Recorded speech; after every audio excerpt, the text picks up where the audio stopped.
Heden. Hej! Det här är en expedition. Ja, var det jag? Skulle du bra gärna vilja veta, va? Inte Lisa. CP. Men vad fan är det för någon? En moped som går i 5 kilometer i timmen eller vad fan? Hur dog den? Jag dog den.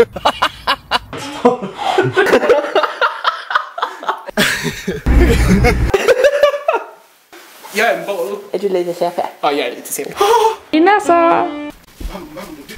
De älskar varandra.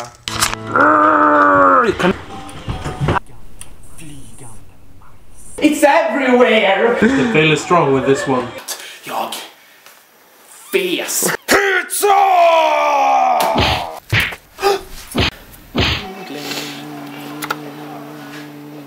Sluta teabagga min väska.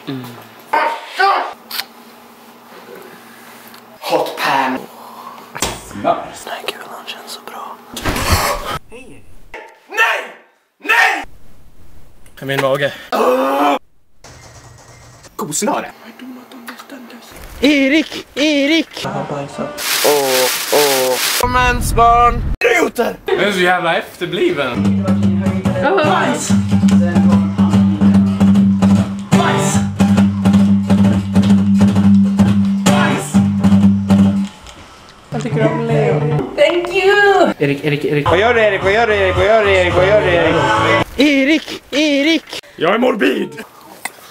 Ja, det där var ju inte normalt. På säkerhetssponsor man ska åka säkert runt i Europa. Annars går det inte. Alltså? Och vi måste ha det innan man planerar. Ja, okej.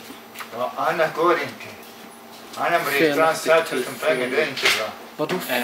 Nej, det är det ju inte precis. Man ska kolla här om man hittar lämpliga.